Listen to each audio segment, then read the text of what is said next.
장마철인데다가 이제 곧 휴가철이 되겠죠. 이모저모로 좀 조심스럽게 여름과 휴가를 잘 보내시기 바랍니다. 옆에 분들과 함께 옆에 분들에게 우리 여름 잘 보냅시다. 그렇게 한번 인사 좀 할게요. 우리 기도할 때 하셨으면 비전 트립 중인 이순복 목사님과 프랑스 팀을 위해서 계속 기도해 주시고, 청소년부 수련회가 이제 오늘까지 있습니다. 오늘 물놀이 하는 날 같은데 하늘에서 비가 내려서 야, 잘 됐다.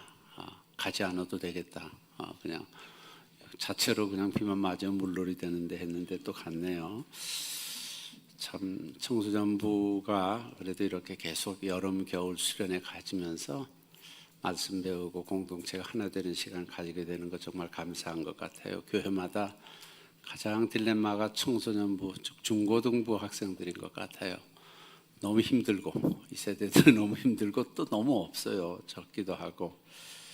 그래서 오늘까지 계속되는 수련회를 위해서 기도해 주시고, 계속적으로 우리 청소년부를 위해서 우리 부장이신 고수인 권사님을 비롯해서 우리 황태훈 목사님 기도해 주셨으면 감사하겠고, 지난주에 우리 남승현 황세현 집사 가정의 새 생명이 정말 어렵게 태어났습니다.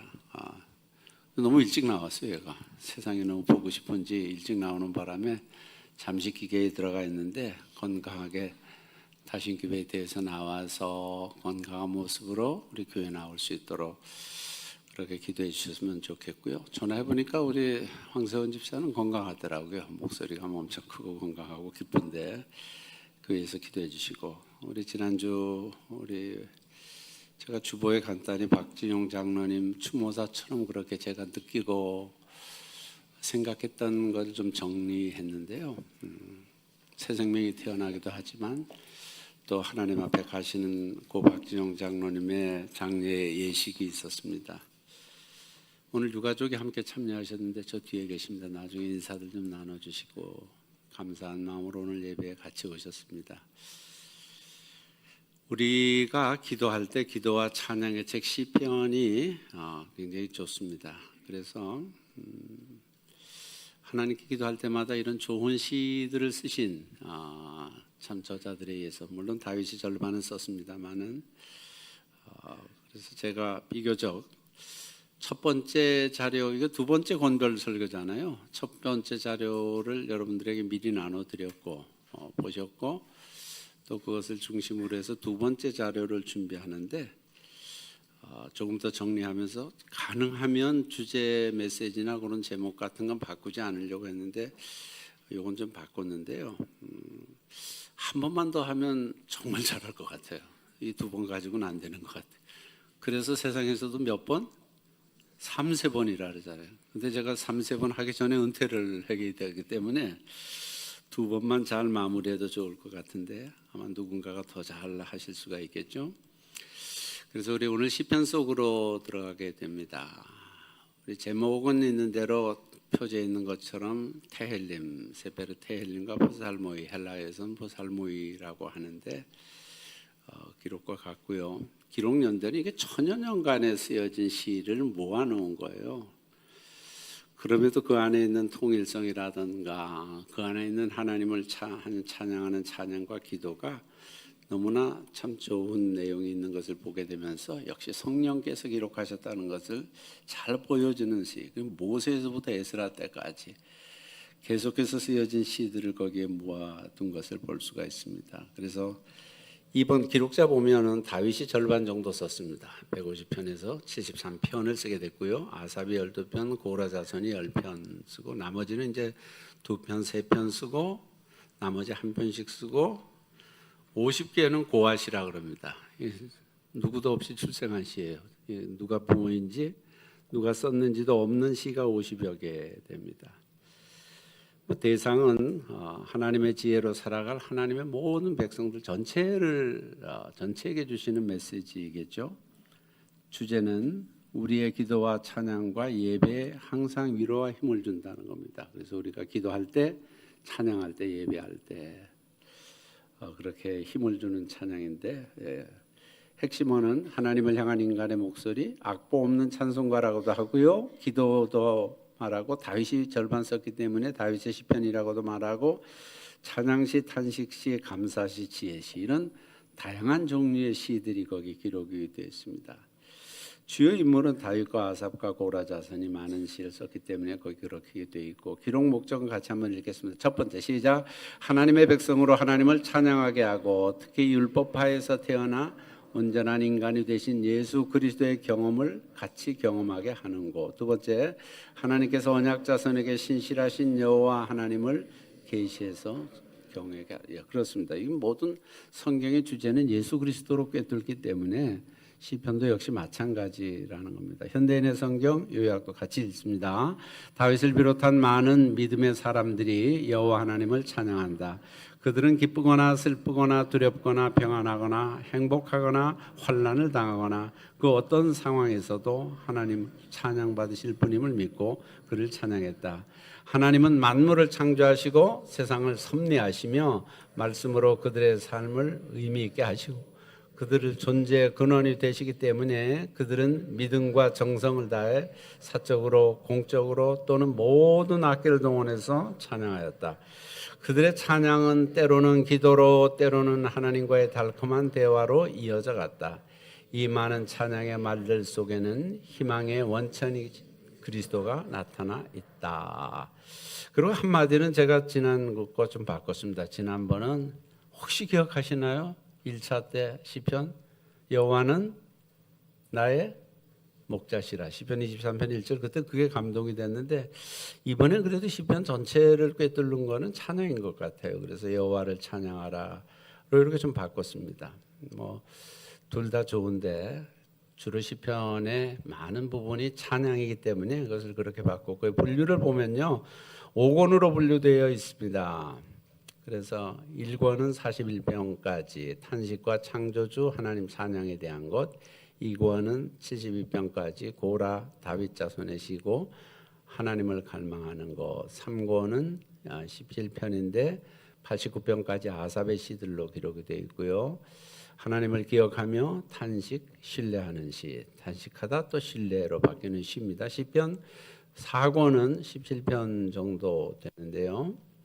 90편서부터 106편까지입니다. 하나님과 동행하고 하나님의 통치 속에 있는 모습이고 5권은 마지막 107편에서 150편까지 탄식에도 감사와 찬양으로 마무리되는 그런 건데 이 5경을 이 5권으로 되어 있는데 1권서부터 5권까지 있는데 5경과 관계가 깊다는 거예요.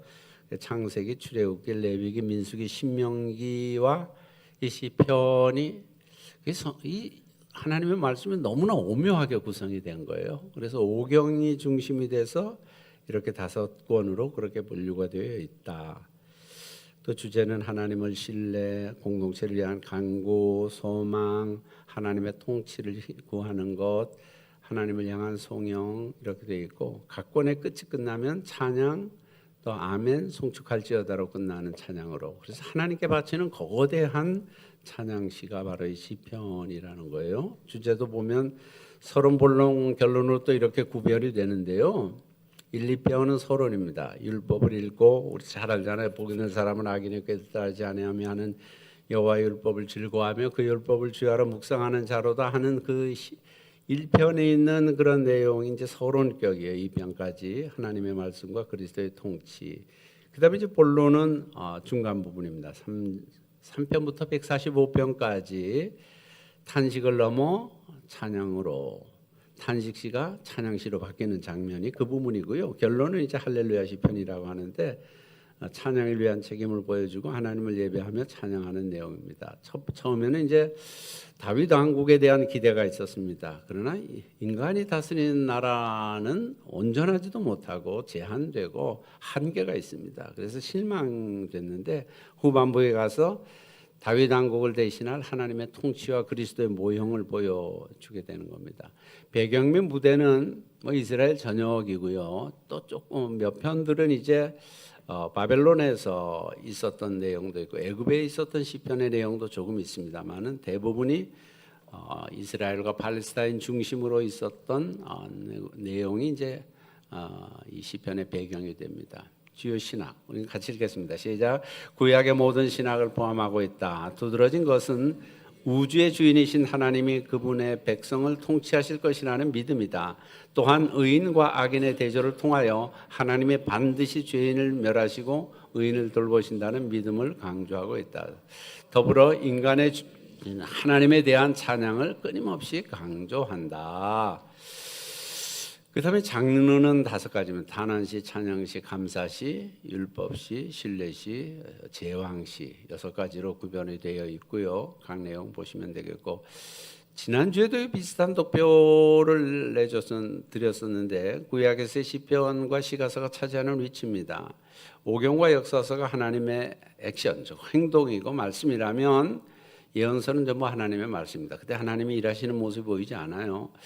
그것에 대한 하나님 앞에 이스라엘이 응답하는 내용이 이제 이 시편이며 시가서들이라는 것입니다. 그래서 찬양시, 탄원시가 거기에 속하고, 옆에 있는 것처럼 오경은 말씀, 율법, 쭉 시가서는 하나님과 함께한 사람들의 이야기가 기록이 되어 있습니다. 5번 시편의 표제어, 이거 잘 보셔야 되거든요. 시편 읽기 전에 반드시 표제어를 보셔야 그 시가 쓰여진 배경이나 내용이 이해가 간다는 거죠. 그래서 거기 개인이나 집단을 명시하기도 하겠고요. 역사적 사건들을 말하기도 했습니다. 예컨대 다윗이 압살롬을 피해 도망갈 때 부른 노래, 그럼 우리 마음에 와 닿잖아요.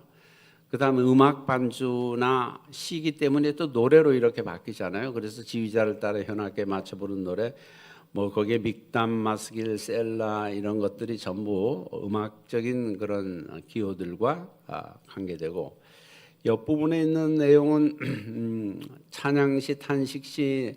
찬양시는 하나님의 임재를 경험하고 사랑하는 것을 하면서 찬양하는 거고, 또 하나님은 계신데 이 부재, 하나님이 계시지 않는 것처럼 보일 때가 있어요. 그때 이제 나오는 것이 탄식시입니다.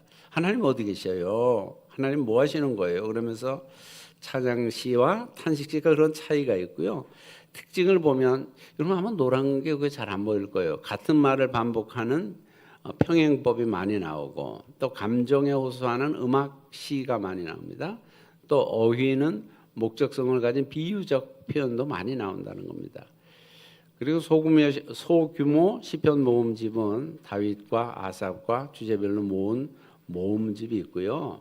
시편의 현재 배열이 포로기후 시대에 형성된 것이라고 하더라도 그것은 이스라엘 역사 일부로서 이미 사용된 소규모 시편 모음집이 본래 같은 모습을 가지고 내려오고 있다는 겁니다. 용어 정리.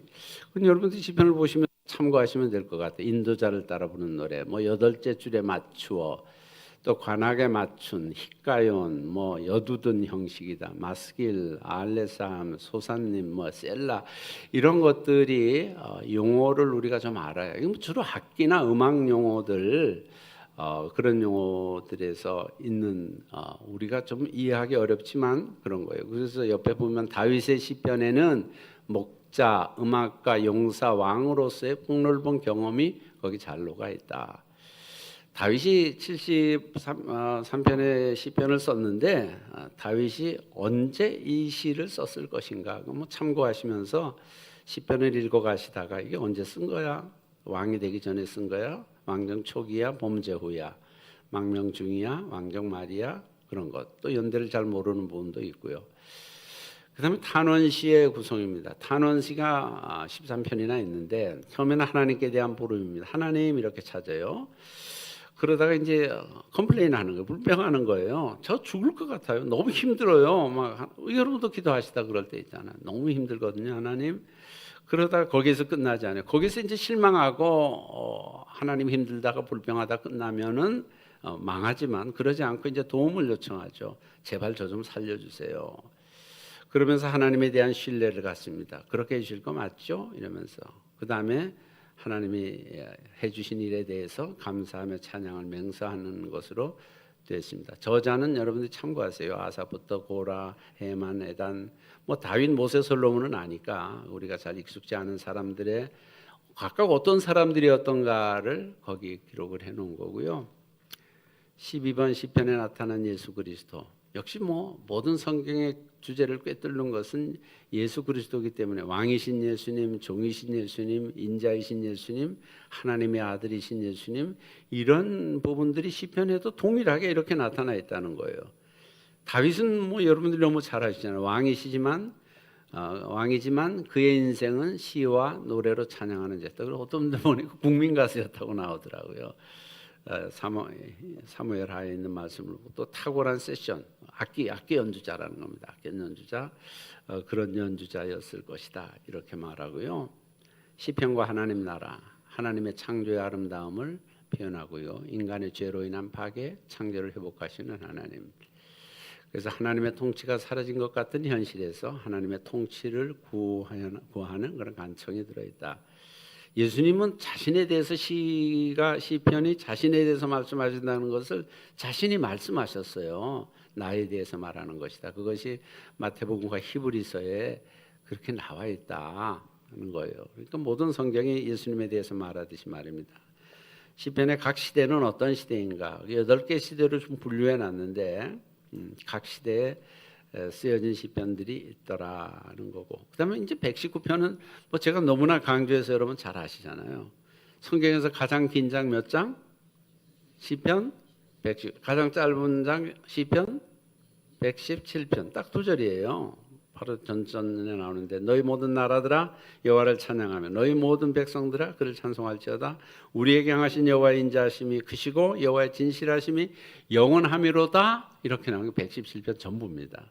그거 읽으면 한 편 읽은 거예요. 그래도 그렇게 됐고, 이 119편은 가장 긴 장일 뿐만 아니라 히브리어 22자에다가 곱하기 각 절마다 전부 8절이에요. 그래서 총 22 곱하기 8 얼마? 176절로 되어 있고 가장 긴 성경이 됩니다. 그리고 닭관체라 그랬어요. 닭관체는 아시죠? 우리말로만 가로부터 쭉 시작해서 그 다음에 나로부터 시작해서 다로부터 이렇게 했던 것처럼 알렙, 벳, 김멜, 달렙 이렇게 해서 히브리어 22자의 각 첫자로 시작해서 22자 곱하기 8 해서 이렇게 쓴 시가 110. 여러분 이거 이렇게 만들래도 어렵지 않겠습니까? 하나님 성령이 감동하시지 않으면 만들래도 어렵거든요. 매절 말씀에 대한 여러 이름들이 나옵니다. 뭐 율법, 율례, 계명, 법도 여러 이름들이 한 절도 빠짐없이 176절에 전부 나옵니다. 아시죠? 아는 줄 믿습니다. 그 다음에 시편 119편에 대해서 어떤 내용인가 하는 그 구분되어 있는 것을 보고요. 그 관련 구절을 보시면 되겠습니다. 그렇게 하시고 이제 우리가 시편 말씀을 같이 좀 나눌 텐데, 150편이나 되는 이 시를 통해서 정말 많은 영적 도움을 우리가 얻을 수 있습니다. 시편이 없었더라면 아마 우리가 굉장히 무미건조한 성경이라고 할 수도 있었을 것 같아요. 그래서 다윗과 아삽을 비롯한 그들의 시는 그들의 인생사와 그들이 믿었던 믿음에 대한 신앙의 고백들이잖아요. 우리도 그들과 동일하게 이 세상 속에서 살아가고 있습니다. 그래서 시편은 1000년 동안 쓰여진 시예요. 그리고 많은 사람들에 의해서 쓰여졌는데 기도와 찬양과 그 모든 것의 집합체입니다. 그래서 말틴 루터는 이렇게 말했습니다. 시편은 성경 전체의 내용을 가장 아름답고 짧게 담은 작은 성경. 그러니까 성경을 압축하면 시편처럼 될 수도 있을 것이다. 내게는 마치 성령이 스스로 온 힘을 기울여서 성경 전체를 읽을 수 없는 이들을 위해 교본처럼, 교과서처럼 읽을 수 없는 사람들을 위해서 이 시편을 작은 책으로 요약해낸 것으로 생각된다. 이렇게 마틴 루터가 말했다는 겁니다. 이처럼 성경 전체를 대표해서 신앙인들의 삶의 고백, 애환과 기쁨, 찬양이 담긴 책이 바로 시편입니다. 그 시편을 주신 하나님을 찬양하며 우리 김윤희 교수님이 시편에 대한 개관 말씀하시는 것 좀 듣도록 하겠습니다.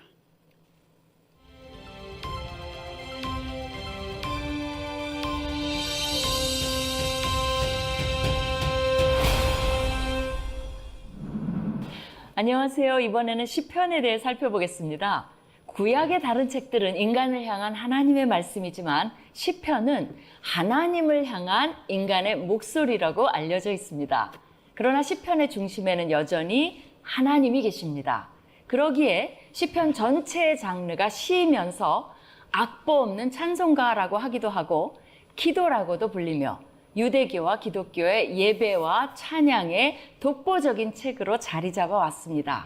시편은 히브리어로 테힐림이고 찬송이라는 뜻입니다. 헬라어로는 현악기의 반주에 맞춰 노래하는 것이라는 뜻의 풋살모이, 즉 찬미가라고 하여 오늘날 시편의 영어 이름의 기원이 되었습니다. 우리 성경은 시 모음집이라는 뜻으로 시편이라 지었습니다. 시편은 절반가량을 다윗이 차지하고 있어 때로 다윗의 시편이라고 불립니다. 그러나 시편이 다윗에 의해 쓰여진 것만은 아닙니다. 다윗의 시 73개, 모세의 시 1개, 솔로몬의 시 2개, 고라의 자손들의 시 10개, 아사합의 시 12개, 헤만의 시 1개, 에단의 시 1개로 모세의 시부터 포로 기간을 배경으로 하는 시까지 1000년 이상 오랜 세월을 거쳐 쓰여진 시들을 다양하게 수록하고 있습니다. 50개의 시는 저자에 대한 언급이 없어 고아 시편들로 불리기도 합니다. 시편은 크게 5권으로 나뉘는데 1권은 1편에서 41편, 2권은 42편에서 72편, 3권은 73편에서 89편, 4권은 90편에서 106편, 5권은 107편에서 150편에 해당합니다. 이것은 토라가 창세기부터 신명기까지 5부분으로 되어 있는 것을 반영한 것이며 시편도 토라와 같은 권위를 주기 위한 것입니다. 각 권의 마지막 시편은 각 권 전체의 내용을 대표하면서 다음 권으로 이어지는 봉합 시편 역할을 합니다. 시편 1편에서 2편은 표제 없이 시편 전체의 서론 역할을 합니다. 마지막 5권에는 소위 말하는 순례의 시와 할렐루야 시가 있습니다. 120편에서 134편에 해당하는 순례의 시는 예루살렘에 올라가며 부른 노래로 알려져 있으나 실제 내용은 이스라엘이 바벨론 포로에서 돌아오는 것을 염원하며 메시아가 오실 것에 대한 희망을 가지고 부른 노래입니다. 할렐루야는 여호와를 찬양하라는 뜻으로 146편에서 150편은 할렐루야로 시작해서 할렐루야로 끝을 맺는 것으로 유명하며 시편 전체의 피날레로서 결말을 웅장하게 마칩니다. 시편의 유형은 크게 찬양시, 탄식시, 감사의 시, 지혜의 시 이렇게 4가지로 분류할 수 있습니다. 찬양시는 하나님을 찬양하기 위해 공동체를 초청하는 내용을 담고 있습니다. 여호와의 통치를 찬양하고 그분의 창조 세계의 주권을 찬양하며 시온의 거하심을 찬양합니다. 탄식시는 하나님께 도움을 요청하기 위해 부르짖으며 개인과 국가의 위기 상황을 알리고 구원을 간구합니다. 그리고 언약에 대한 하나님의 성실하심과 신실하심에 대한 믿음을 표현하는 경배로 마칩니다. 감사의 시는 보살핌과 구원에 대해 하나님께서 기도에 응답해 주심에 대해 탄원이 응답받았을 때에 대해 감사의 화답을 드립니다.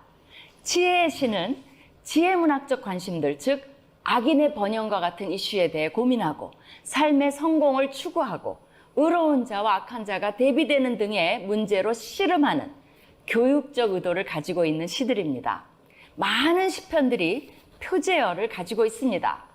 다윗의 시나 고라 자손의 시처럼 관련되어 있는 개인이나 집단을 명시하기도 하고 다윗이 압살롬을 피해 도망갈 때 부른 노래처럼 그 시에 관계된 역사적 사건들의 배경을 주기도 합니다. 때론 시의 양식으로 지휘자를 따라 현악기에 맞춰 부른 노래처럼 음악 반주에 대한 지침도 나옵니다.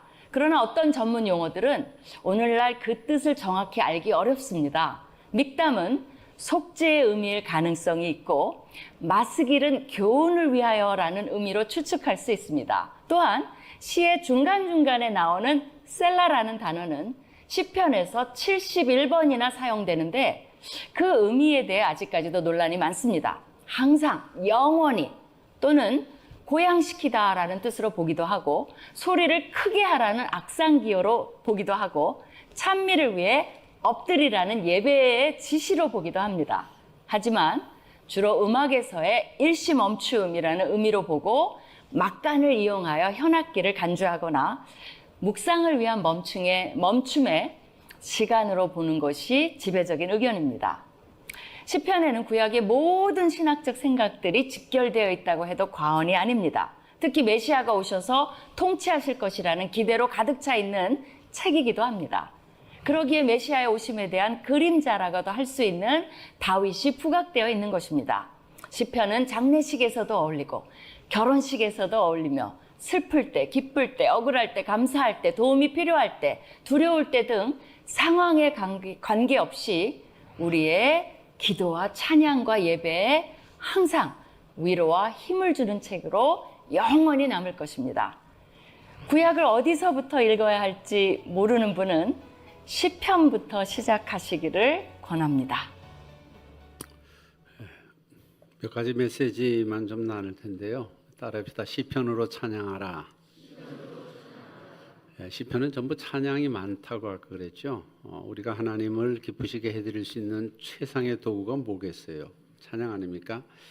하나님께서도 분명히 이사야 선지자를 통해서 말씀해 주시고 계시잖아요. 이 백성은 내가 나를 위하여 지었나니 무엇을 하려고? 나를 찬송하게 하려 함이니라. 다 같이 시작.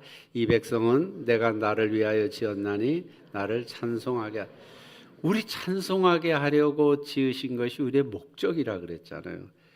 그러니까 찬송을 잘 못하면 하나님의 목적에 부합하지 않을 수가 있죠. 그래서 찬양하는 거예요. 물론 노래로만 찬양하지 않고 입술로도 찬양하고 뭐 행위로도 찬양할 수 있습니다만 가장 중요한 것은 찬송한다는 겁니다. 하나님의 지으심의 목적이고 특별히 시편으로 찬양하기가 너무 좋다는 것입니다.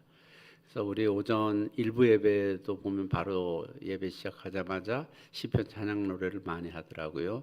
여호와 우리 주여 주의 이름이 온 땅에 어찌 그리 아름다운지요. 그 찬양도 시편에 있고요. 내가 산을 향하여 눈을 들리라 나의 도움이 어디서 올고 전부 시편에 나온 찬양들이잖아요. 그래서 시편이 찬양들의 책이란 뜻처럼 그래서 세페르 테헬림이라고 그랬다 그랬잖아요. 찬양에 익숙하여 하며 능숙하게 찬양하는 것이 우리의 참 삶의 목적이기도 합니다. 하나님이 기뻐 받으실 찬양을 온전히 드리도록 우리 찬양이 좀 엇거리도 되고 저 고향되기 위해서 시편으로 찬양하는 일을 우리가 잘하면 좋겠습니다. 여러분 아까 8편, 23편, 121편 전부 찬양이 있는 것을 알잖아요. 그래서 19편 4절에 보면 내 입술의 말과 마음의 묵상이 주님 앞에 연락되기를 원합니다. 내 입술의 모든 말과 그래서 찬양으로 하나님 앞에 기도하는 거죠. 또 한 시편은 찬양이라는 것뿐만 아니라 기도하기 좋은 책입니다. 따릅시다. 시편으로 기도합시다. 시편은 믿음의 성도들의 신실한 기도의 책입니다. 그래서 시편은 찬양이지만 곡조 있는 기도이죠. 그래서 우리가 기도할 때 기도가 잘 세상 말로 좀 기도가 안 통하고 이거 트이지 않을 때 우리가 시편을 읽고 그것으로 기도하는 것은 매우 유익합니다. 그래서 그때 적절한 찬양이 시편에 얼마나 많이 있습니까? 힘들 때, 기쁠 때, 어려움을 당할 때 그럴 때 시편이 우리의 기도를 도울 것입니다. 그래서 더 깊이 기도하며 하나님 앞에 나아가도록 돕는 책이 바로 이 시편이라는 겁니다. 기도가 안 될 때 억지로 짜내려 하지 말고 시편을 가지고 하나님 앞에 기도하시면 좋습니다. 그래서 책도 있어요. 시편으로 기도하기. 휘트니 교수가 쓴 책인데 거기 이렇게 말합니다. 첫 번째는요. 우리는 좀 더 성서적으로 충실한 기도를 많이 할 수 있다. 무엇으로? 시편으로. 두 번째, 우리는 기도에서 오래되거나 똑같은 주제를 말하는 지루함에서 늘 기도 같은 것을 하는 것에서 벗어날 수 있다. 무엇으로? 시편을 통해서. 세 번째, 하나님 중심의 기도를 더 많이 할 수 있을 것이다. 시편을 통해서. 그래서 얼마나 바람직한 기도가 되겠습니까? 그래서 기도를 통해서 하나님 앞에 나아갈 때 시편을 사용하시면 은혜가 된다는 겁니다. 세 번째, 시편은 너무나 좋은 시편들이 많기 때문에 시편을 암송하라는 겁니다. 나만의 애송 시편을 갖는 것 좋아요. 여러분도 좋은 시 암송하시고 계신 거 있잖아요. 그런 것처럼 시편을 암송하는 거예요. 암송보다 더 좋은 영적 능력이 어디 있습니까? 그래서 학습법에서도 최고이듯이 시편을 잘 암송해서 내가 좋아하는 시, 저 같은 뭐 10편, 16편 좋아하고 뭐 여러분들이 다 각자 좋아하는 시가 있잖아요. 혹시 여러분이 시편 150편 중 몇 권이나 좀 암송하고 계시나요? 몇 편이나? 몇 편? 예, 손 안 드신 거 보면 제로입니다. 제로. 150편 중에 그래도 최소한도 1편, 뭐 23편, 16편, 121편 이런 중요한 시편들은 암송하시고 있으면 너무 좋고, 특별히 누구나 꼭 암송해야 될 시는 몇 편일 것 같아요? 제일 처음에 나오는 시편 1편. 복 있는 사람은, 다 같이 시작. 복 있는 사람은 악인들의 꾀를 따르지 아니하고 죄인들의 길에 서지 아니하며 오만한 자들의 자리에 앉지 아니하고 오직 여호와의 율법을 즐거워하여 그의 율법을 주야로 여기까지만 하겠습니다. 그렇게 암송하셔서 영적 자원으로 삼으시면 좋고, 또 여호와는 나의 목자시니 내게 부족함이 없으리로다. 23편도 마찬가지예요.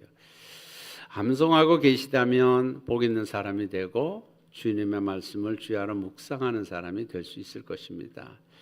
네 번째, 시편을 잘 읽기 위해서는 아까 말씀드린 것처럼 당연 쓰여진 배경과 동기를 알아야 됩니다. 그것을 잘 모르면 우리 허공을 칠 수가 있어요. 그래서 배경과 동기를 잘 알아야 더 큰 은혜가 될 수 있다는 겁니다. 요즘 뭐 인터넷이 너무 발달됐으니까 주석서나 인터넷을 통해서 검색해 볼 수도 있고, 배경, 저자, 시대, 동기, 왜 이 시를 썼는지를 아는 것은 시편을 밝히 이해할 수 있는, 대부분 또 표제어에 잘 나타나 있어요. 표제에 아까처럼 다윗이 압살롬의 반란을 피하여 도망할 때에, 이럴 때 그 마음이 어떻겠어요? 또 요즘 주석 성경도 너무 좋더라고요. 성경 너무 주석 성경 전 주석 성경 굉장히 여러 권이 있는데, 주석 성경에 보면 또 각종 어려운 난해한 부분들이나 중요한 부분들도 주석을 달아놨어요. 그런 것을 통해서 잘 알고 읽을 수가 있다. 또 그러나 이 성경은, 시편은 성경이기 때문에 누구를 의지해요? 성령님을 의지해. 왜? 성령님이 궁극적인 저자시잖아요. 시편은 성령의 감동으로 쓴 시입니다. 당연한 이야기입니다만은 성경의 저자가 성령이기에 성령님의 도움을, 주님 내가 이 시편을 읽을 때 성령님을 도우시옵소서 기도하는 건 매우 중요하다는 겁니다.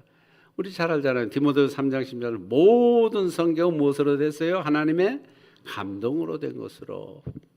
모든 성경입니다. 시편도 포함이 됩니다. 감성하듯이 그렇게 예외 없이 시편도 하나님의 감동으로 됐기 때문에, 물론 다윗을 통해서 절반의 시가 쓰여졌습니다마는 다윗이 성령의 강한 감동에 사로잡혀서 쓴 시들이지 않습니까? 그래서 이 시편을 읽을 때 성령님을 의지하여, 여섯 번째, 나의 시편을 만들라. 이 나의 시편을 쓰라. 이거는 제가 시 한 편 써 봐도 우리도 뭐 똑같은 존재들 아닙니까? 거기에서 다윗과 뭐 우리가 뭐 다른 게 많이 있겠어요? 그래서 도전하시고 싶으신 분들은 다음 주까지 시 한 편 써서, 저도 시를 쓰고 싶은 마음이 간절했거든요. 그래서 시를 잘 써야 되겠다. 그래서 한 편을 딱 써서 저희 선지자에게 이거 시 어때? 이걸 시라고 썼냐고. 그래서 이 어린 마음이 실족을 해가지고 그 다음부터 시를 못 썼어요. 그렇지만 여러분들은 뭐 시 쓰는 거 얼마나 좋습니까? 나의 시편을 쓰는 것. 시 쓰는 건 영성과도 깊은 관계가 있습니다. 생각을 잘 압축해서 그것을 잘 표현하고 다른 사람과 나누고 하는 것은 좋습니다. 그래서 시는 우리의 믿음과 또 우리의 삶을 짧은 문장으로 잘 표현해 주는 거예요. 그래서 제가 시를 좀 써야 되겠다 하면서도 통 못하고 있어요. 제가 보기에 아직 시인으로서 좀 부족한 것 같아요. 그래서 우리가 쓴 것을 넘어서 그것을 다른 사람들과 나누고 하면서 영적으로 같이 은혜를 나누는 거예요. 그 다음에 일곱 번째, 따라합시다. 루틴을 삼읍시다. 루틴은 먼저 아주 자기의 생활화되어 있는, 일상화되어 있는 게 루틴이잖아요. 아침에 일어나면 밥 먹는 것, 점심 먹는 것, 루틴으로 다 하시고, 또 운동하시는 분들은 매일매일 일정한 운동을 하는 게 루틴으로 똑같이 반복하는 일들을 하자. 그 중에 하나가 시편을 하루에 5편씩 읽고 잠언을 한 장씩 읽고. 잠언은 몇 장까지 되어 있을까요? 31장까지 되어 있습니다. 시편은 몇 장까지 되어 있을까요? 150편. 그러니까 하루에 5편씩 읽으면 5, 3, 15, 다 읽습니다. 한 달에 한 번씩 읽을 수 있고 잠언도 하루에 한 장씩만 읽어도 됩니다. 그래서 시편 잡으니 많은 시간도 걸리지 않아요. 그래서 그렇게 읽으면 매우 유익하다는 것입니다. 예컨대 1일이면은 시편이 1편, 6일이면은 시편 6편이면 며칠? 2일이면 시편 6편 이러지. 거기다 써놓으세요. 2일, 6편에 2일. 11일에 몇 편? 3일. 이거 자꾸 말이 이거. 하여튼 그렇게 해서 5편씩 딱딱 정리해 놓으면은 우리가 한 달에 한 번 시편 읽고 잠언은 안 써놔도 돼요. 왜? 똑같으니까. 1일에 1편, 2일에 2편 그렇게 읽으면 되니까요. 그리고 시편이 찬양이듯이 우리의 삶이 찬양이 되도록 하십시오. 그래서 시편으로 찬양하는 거예요. 찬양은 영성의 지표가 아닙니까? 그래서 찬양이 되도록. 제가 잊지 못하는 한 장면이 있습니다. 제가 중학교 다닐 때 제가 미션스쿨 나왔다 그랬잖아요. 교회를 안 다니다가 우리 지역에 미션스쿨이 생겨서 월악산 밑에 그 신덕중학교를 나왔는데 그 지금 하면 없어졌더라고요. 순복음신학교로 바뀌었는데 그 월악산 아래서 거기 다닐 때 이제 그때 우리 아이들이 무슨 바람이 불었는지 오고 가면서 교회 들리고 운동을 했어요. 중학생들이 요만한 애들이. 그래서 아침에 교회 가서 들려서 기도하고 가고 저녁에 들려서 또 기도하고 오고. 그런데 이제 저녁에 가면 아침에 가면 늘 찬양 소리가 들렸어요. 그 찬양 소리가 우리 사모님의 목사님 사모님의 찬양입니다. 그래서 그 찬양 소리가 잘하지는 못하는데 그 찬양 소리가 얼마나 은혜가 되고 갈 때마다 하시니까 저 사모님은 늘 찬양하시는 분이시구나 그런 생각이 들었잖아요. 그래서 찬양이 우리의 삶에 익숙해지는 것은 매우 유익하다는 겁니다. 찬양이 떠나지 않는 삶이 하나님을 영광스럽게 해드리는 삶이라는 겁니다. 시편으로 만들어진 찬양뿐만 아니라 우리의 모든 찬양들을 통해서 하나님께 영광 돌리는 것은 우리로 하여금 하나님을 기쁘시게 해드릴 수 있는 일 될 것입니다. 시편을 통해서 이번 한 주간도 여러분들의 남은 생애에 큰 은혜를 누리시고 영적 삶을 풍성하게 하시는 그런 기회가 되시기를 축복합니다. 기도하겠습니다. 하나님 감사합니다. 시편을 저희들에게 허락해 주셔서 감사합니다. 시편을 통하여 저희들이 우리보다 먼저 앞서간 영성의 대가들이 묵상하고 고난과 어려움이 있을 때마다 또 기쁜 일이 있을 때마다 하나님 앞에 나아갔던 그 기록들을 통해서 우리도 동일하게 하나님 앞에 나아가 하나님 앞에 아름다운 시를 우리의 삶으로 써드리는 저희들 되도록 인도해 주시옵소서. 시편을 사랑하게 하시고 묵상하게 하시고 그것을 노래하게 하시고 하나님 앞에 영광 돌리는데 귀에 쓰임 받도록 축복해 주시옵소서. 예수님의 이름으로 기도드립니다. 아멘.